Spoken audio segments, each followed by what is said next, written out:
दोस्तों, आज इस वीडियो में हम आपको कुछ ऐसा दिखाने जा रहे हैं जिसे देखकर आप हैरान रह जाएंगे कि कैसे भारत में एक मुस्लिम घर की लड़की को एक हिंदू पंडित ने छिपकली बना दिया।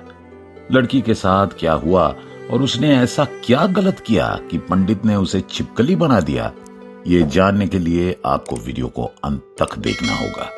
तो चलिए शुरू हो जाते हैं। दरअसल दोस्तों, भारत के राजस्थान राज्य में इस गांव में भगवान की कृपा से बहुत धन दौलत थी। ये गांव इतने खूबसूरत तरीके से घिरा हुआ था कि उस गांव का हर आदमी इसे देखकर गर्व महसूस करता था। हालांकि इस गांव में रहने की सबसे बुरी बात यह थी कि वे सभी काफिर थे। इस गांव के लोगों को अपनी परंपराओं और जुनून पर गर्व था। गांव के सभी लोग बहुत अमीर थे। गांव के हर आदमी के पास एक बगीचा, हरी सब्जियों से भरा हुआ खेत था। हर एक के पास 100 एकड़ जमीन थी। संक्षेप में उनके पास किसी चीज की कमी नहीं थी। हालांकि जब भगवान किसी इंसान को इतना कुछ देता है तो उसे गर्व महसूस होता होगा। लेकिन इस गांव में कुछ परिवार हिंदू थे, लेकिन इस गांव में मुसलमानों की संख्या अधिक होने के कारण गांव का मुखिया मौलवी था और उसकी एक बेटी भी थी। और ये मौलवी साहब अपनी बेटी से बहुत प्यार करते थे और उनकी बेटी दिखने में बहुत खूबसूरत थी। वो देखने में एकदम परी जैसी लगती थी। इस कारण वो बहुत घमंडी भी थी। दूसरी ओर एक सरदार की बेटी होने के कारण वो खुद को हकीम, समिति और गांव का मुखिया मानती थी। इस गांव के गरीब मुस्लिम परिवारों से संबंधित थे। सभी लोगों ने एक दूसरे की मदद की। दुख की बात यह थी कि गांव में हिंदुओं को देखभाल करने वाला कोई नहीं था। लेकिन मौलवी साहब की लड़की जादू में इतनी माहिर हो गई थी कि अगर कोई उसे परेशान करता तो वो उसे तरह तरह के चोट पहुंचाती और उसका जीना मुश्किल कर देती। उस गांव में रहने वाले हिंदू उससे बहुत परेशान थे। ये महिला गांव के सभी लोगों को अपना गुलाम बनाना चाहती थी।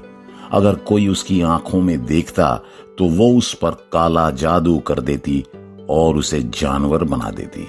परिणाम स्वरूप जब मुखिया की बेटी का अत्याचार बढ़ गया तो गांव के पंडित ने दोनों हाथ उठाकर भगवान से प्रार्थना की, हे भगवान, इस गांव के कुछ हिंदू परिवारों को बचा लो। हे भगवान, इस गांव के लोग बहुत क्रूर हैं, हम पर दया करो। मुखिया की बेटी ने हमारा जीना हराम कर दिया है। वो लगातार हमें काले जादू से परेशान करता है। हमें उस लड़की से बचाने वाला कोई नहीं है। इस गांव में रहने वाले किसी भी हिंदू के पास हमें इस गंभीर खतरे से बचाने के लिए धन या शक्ति नहीं है। पंडित रोने लगे और भगवान से विनती करने लगे कि हे भगवान, कृपया हमारी थोड़ी मदद करें। भगवान ने पंडित की ये प्रार्थना स्वीकार कर ली।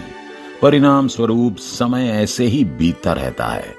कुछ दिनों के बाद भगवान ने उस गांव में एक दूत भेजा।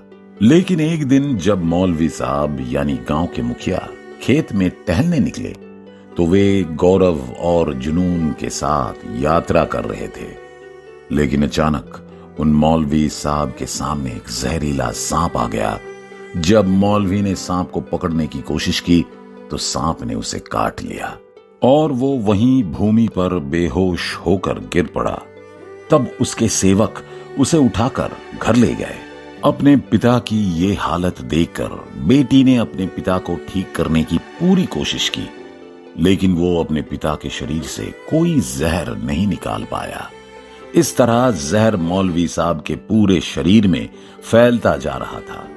गांव के बड़े बड़े डॉक्टर भी जहर नहीं निकाल सके। इतनी संपत्ति और शक्ति होने के बावजूद भी वो अपनी मदद नहीं कर सका। ऐसे में भगवान ने उनकी मदद के लिए एक पुजारी को भेजा। पुजारी मौलवी के घर के दरवाजे पर पहुंचे और अपने परिवार के सदस्यों को बुलाया। पुजारी की आवाज सुनकर मौलवी साहब की पत्नी ने दरवाजा खोला और उनसे पूछा, आप किनसे मिलना चाहते हैं? पुजारी ने जवाब दिया, मैंने सुना है कि एक सांप तुम्हारे पति को काट लिया, इसलिए मैं उसकी मदद करने आया हूं। उनके मुंह से ये बात सुनकर मौलवी साहब की पत्नी को आश्चर्य हुआ और उन्होंने पूछा कि तुम्हें ये सब कैसे पता? हमने तुम्हें पहले कभी इस गांव में नहीं देखा। तब पुजारी ने कहा, मैं एक यात्री हूं। मुझे पता चला कि तुम्हारे पति को सांप ने काट लिया है। बड़े बड़े डॉक्टर इसका इलाज नहीं कर सकते, लेकिन मैं उसे ठीक कर सकता हूं। सारी बात सुनने के बाद मौलवी साहब की पत्नी सलाह के लिए अपनी बेटी के पास गई और उसे अंदर बुलाया और कहा कि बाहर एक पुजारी आए हैं। वे कहते हैं कि मैं मौलवी साहब को ठीक कर सकता हूं। तब पुजारी ने सबकी अनुमति से उनके घर में प्रवेश किया और वो अंदर गया और देखा कि मौलवी साहब सांप के जहर से पीड़ित थे। ये देखकर उसने तुरंत मौलवी साहब के पैर की जांच की जहां सांप ने उन्हें काटा था। उसके बाद जिस पुजारी को भगवान ने भेजा था उसने उस जगह पर थूक दिया जहां सांप ने उसे काटा था और चला गया। जिसके बाद मौलवी साहब की बेटी और उनके परिवार के बाकी लोग हैरान हैं कि वो कौन थे और उन्होंने किस तरह का इलाज किया, जिसके कारण सभी लोग उन्हें पाखंडी मानते थे। इससे मौलवी साहब की लड़की क्रोधित होकर बोली, इस आदमी ने मेरे पिता का अपमान किया है। उसने एक सरदार को मूर्ख बना दिया, इसलिए मैं उसका बदला लूंगा। मैं उसे अपने जादू से जानवर बना दूंगा। मौलवी साहब की बेटी ने अपने नौकर से अपने पिता के पैरों का थूक साफ करने को कहा, लेकिन जैसे ही उसने अपने पैरों की ओर देखा, उसके पैरों का नीलापन पूरी तरह से ठीक होने लगा। जैसे ही मौलवी साहब को धीरे धीरे होश आया, उन्हें पुजारी के बारे में पता चला और ये भी सुना कि उनके थूक से वो कैसे ठीक हुए थे। मौलवी साहब ने कहा कि ये बहुत बड़ा पुजारी होगा, इसलिए उसने नौकर से उसे ढूंढने को कहा। उनका कहना है कि पुजारी ने हमें बहुत फायदा पहुंचाया है, हम उनका एहसान जरूर चुकाएंगे। परिणाम स्वरूप घर के सभी नौकर और लोग उसकी तलाश में निकल पड़े। वो गांव के बाहर एक झील के तल पर प्रार्थना करते हुए पाया गया।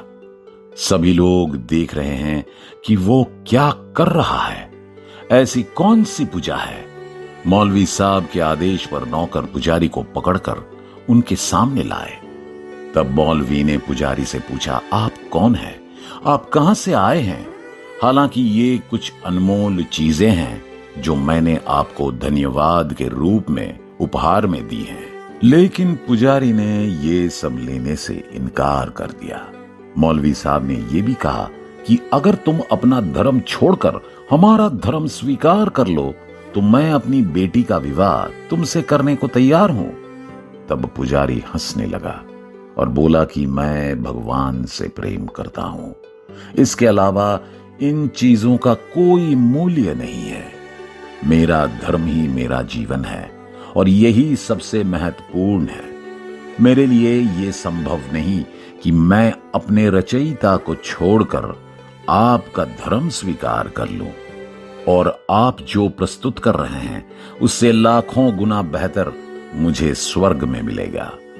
जिस वजह से मैं इस स्थान पर आया था, भगवान ने मेरा उद्देश्य सफल कर दिया। ये सुनकर मौलवी साहब उनसे पूछने लगे कि तुम्हारा इस गांव में आने का वजह क्या है? जिसके जवाब में पुजारी कहने लगा कि इस गांव में हिंदुओं पर बहुत जुल्म हो रहा है। मैं उनका मार्गदर्शक बनकर आया हूं। इतना कहकर पुजारी वहां से जाने लगा, लेकिन मौलवी साहब ने दौड़कर पुजारी को रोका और कहा, मैं तुम्हें तरह तरह से परख रहा था जिससे तुम सफल हो गए, लेकिन तुम्हें नहीं मालूम कि मेरी बेटी काले जादू में कितनी माहिर है। वो किसी को भी जानवर बना सकते हैं। जिस पर पुजारी ने जवाब दिया कि अगर आपकी बेटी जादू में माहिर है तो मुझे एक जानवर बनाकर दिखाओ। यदि वो ऐसा करने में सफल हो जाता है तो मैं उसके जादू का लोहा मानूंगा। फिर इससे पहले कि मौलवी साहब की बेटी कुछ कर पाती, पुजारी ने फूंक मारकर उनकी बेटी को छिपकली में बदल दिया। नतीजा ये हुआ कि मौलवी साहब ने अपनी बेटी को छिपकली बनते देखा और वहां मौजूद सभी लोग हैरान और डर गए। सभी लोग वहां से भाग गए।